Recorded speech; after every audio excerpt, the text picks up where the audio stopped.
প্রিয় দর্শক,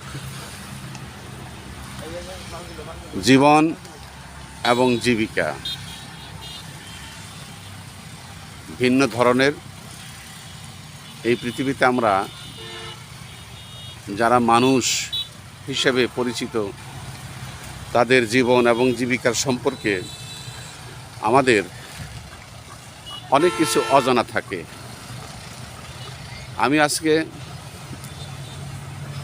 এই রাবনা বাইপাসের কাছে এর আগেও আমি একটি চিত্র আপনাদেরকে দেখিয়েছি, কিন্তু আজকের এই কন্টেন্টটি সম্পূর্ণ ব্যতিক্রম। আমি এস.এম. মোফাজ্জল হোসেন,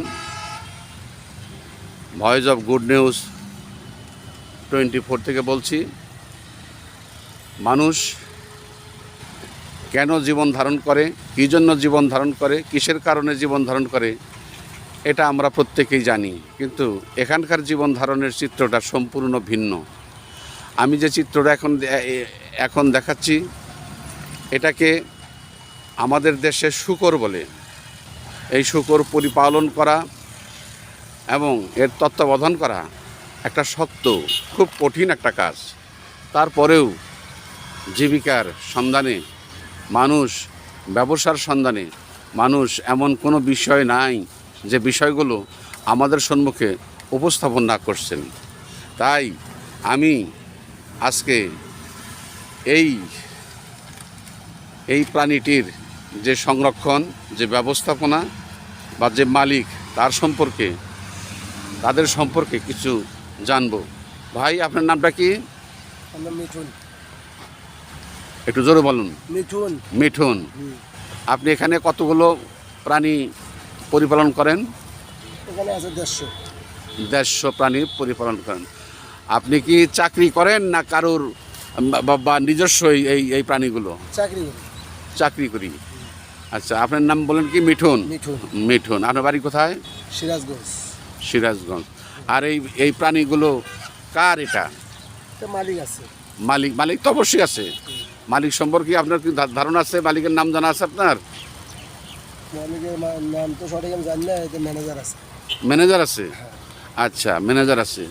তো যাই হোক, নিশ্চয়ই এই প্রাণীগুলোর মালিক, যারা পরিপালন করে, যারা দেখভাল করেন, তাদের একটা মালিক আছে, তাই না ভাই?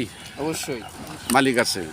তো এই পশুগুলো আমাদের বাংলাদেশে যে পশুগুলো দেখতেছেন, এটা এইভাবে, কিন্তু আপনার অস্ট্রেলিয়া মহাদেশে এই প্রাণীগুলো সাদা হয়ে থাকে, সাদা প্রাণী হয়ে থাকে। অধিকাংশ ক্ষেত্রে এই প্রাণীগুলো একমাত্র মুসলিম বিশ্ব ছাড়া বাকি অন্যান্য দেশগুলোর প্রধান খাদ্য হিসাবে এটা বিবেচিত হয়ে আসতেছে, এবং এইটার চাহিদা এত ব্যাপক, সারা পৃথিবীতে এর চাহিদা অত্যন্ত ব্যাপক এবং সমাদৃত। আমাদের ইসলাম ধর্মে এই প্রাণীটি খাওয়া সম্পূর্ণ নিষিদ্ধ, কারণ এই প্রাণীটি সম্পর্কে আমাদের পবিত্র আল কোরআনের বিভিন্ন আয়াতে এটাকে নিষিদ্ধ করা হয়েছে, যে কারণে মুসলিম ধর্মাবলম্বী ভাইরা এই প্রাণীটি খান না। পাশাপাশি এটা খ্রিস্টান ধর্মেও এই প্রাণীটি খাওয়া নিষিদ্ধ। তারপরেও আমরা যতটুকু জানি, আমরা যতটুকু দেখেছি, যতটুকু পড়েছি, এই প্রাণীটি খ্রিস্ট ধর্মাবলম্বী লোকদের মধ্যে এটার চাহিদা অত্যন্ত ব্যাপক। তাই আমি আজকে আপনাদের সম্মুখে যে প্রাণীটি দেখাচ্ছি। আচ্ছা ভাই, আপনার বেতন কত? 15,000। আপনার বেতন 15,000। ম্যানেজারের বেতন? ম্যানেজারের বেতন ওসব আমার বলে। আচ্ছা, ম্যানেজার কি এখানে আসেন? না, এখানে নাই। এখানে যে 150 পিক্স এই যে এখানে আছে, এটা দেখভাল কি আপনি করেন? এলে রাখেন কোথায়? ওই পারে খামারটা দেখা যাচ্ছে, ওই খামারে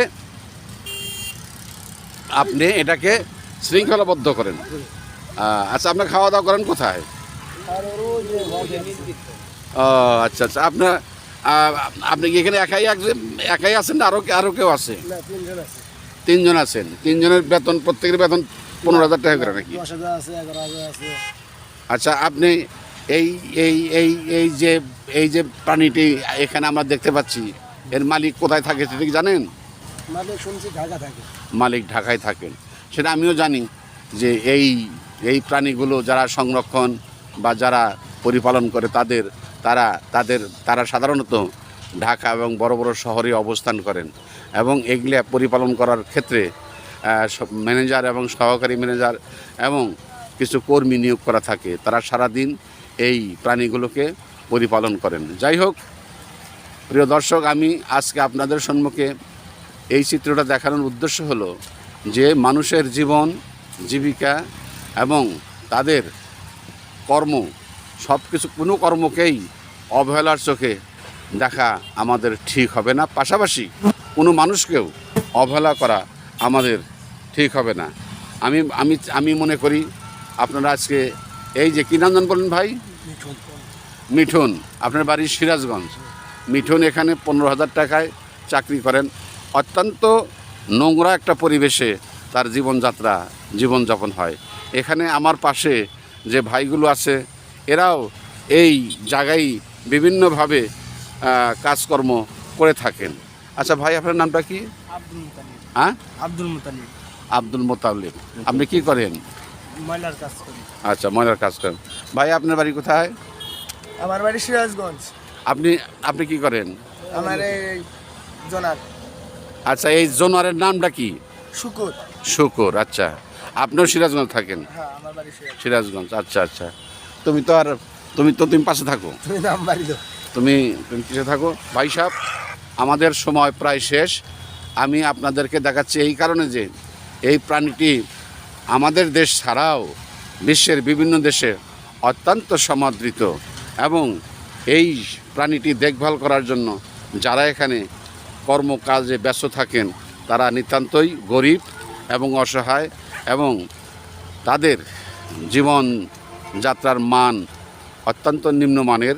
কাজেই আমি চাই যে যারা এই এই এই পালের মালিক, সেই মালিকদের উদ্দেশ্যে আমি বলবো, এই সামান্য বেতনে এদের এই নোংরা আবর্জনাময় পরিবেশে রাখার আমি পক্ষপাতী না। আমি তাদের বেতন এবং তাদের অন্যান্য জীবন এবং জীবিকার প্রতি দাবি রাখার জন্য আমি দাবি রাখছি, এবং গভীরভাবে দাবি রাখছি তাদের বেতন বাড়িয়ে দেওয়ার জন্য এবং তাদের অন্যান্য সুযোগ সুবিধাগুলো সংরক্ষণ করার জন্য, দেখভাল করার জন্য আমি বিনীত অনুরোধ জানাচ্ছি। আমি আর বেশি কিছু বলবো না। আমি আজ এখানেই এই শূকর পরিপালনের ক্ষেত্র থেকে আমি বিদায় নিচ্ছি। আমি SM Mofazzal Hossain, voice of good news 24 থেকে। আসসালামু আলাইকুম ওয়া রাহমাতুল্লাহি ওয়া বারাকাতুহু।